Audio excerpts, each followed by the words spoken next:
이런 식으로 나가면요, 이 나라 진짜 희망 없어져요.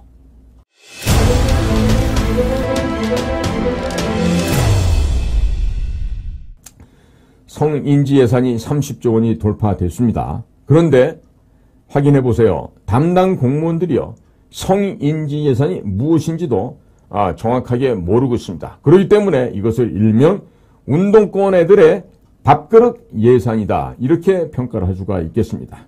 자, 그런데 이러한 비판이 쏟아지게 되자 대략 35조 원이었던 성인지 예산이 2022년 이후부터는 언론에 잘 공개도 안 하고 또 각종 예산 속에 숨겨왔습니다. 하지만 여전히 30조 원에 달하는 성인지 예산은 존재하고 있습니다.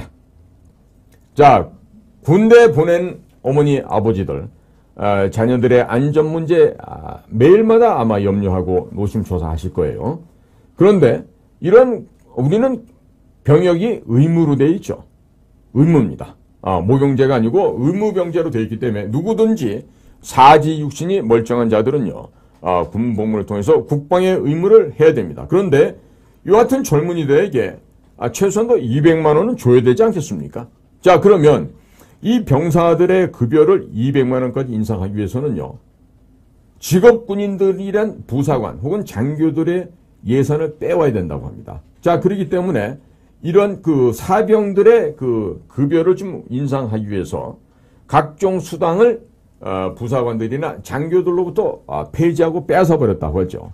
자, 그런데 좀 최근에 지금 한심한 얘기를 듣고 있어요.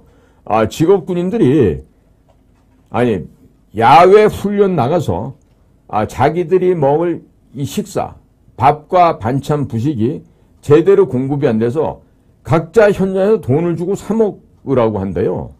이게 군대입니까? 당나라 군대입니까? 도대체 뭐 하는 데입니까?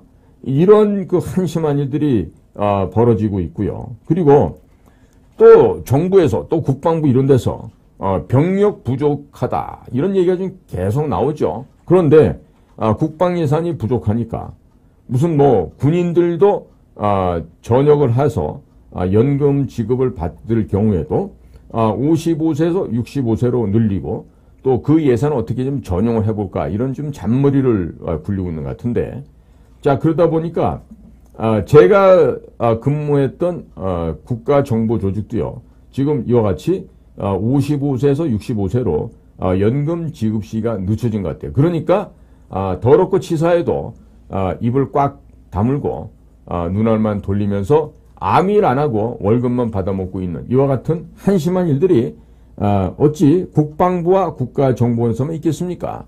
많은 부처가 마찬가지로 이런 일이 지금 벌어지고 있습니다.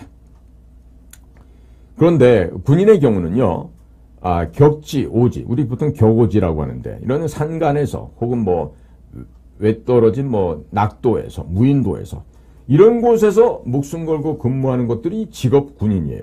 그럼 이런 열악한 근무 환경을 버티고 근무를 할 수 있는 것은 그래도 내가 20년을 버티면 군인연금이 나오지, 이 연금 하나 바라보고 이렇게 근무를 하고 있는데, 이 군인연금에 손을 대게 된다면 직업군인들이 대거 옷을 벗게 되겠죠.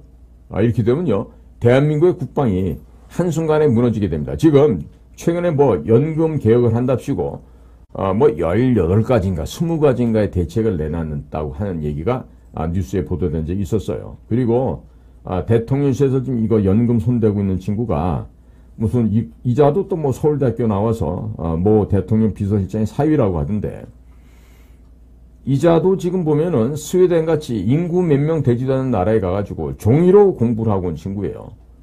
그러니까 이런 친구들이 도대체가 무슨 서울대학교 나오고 어디 외국 나가서 학위 하나 받았다고 전문가라고 할 수 있나요? 제가 드리는 말씀 가운데 하나가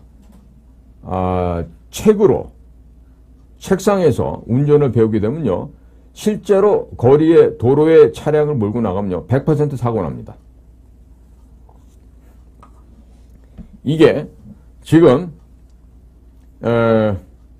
논리적으로 이론적으로만 이 머리가 깨이고 입만 사른 애들이 지금 서울대학교 나왔다, 무슨 고시를 붙었다, 이런 자격을 갖고 대통령실에 근무를 하고 국가 정책을 기획하고 이런 플랜을 짜는 건데요.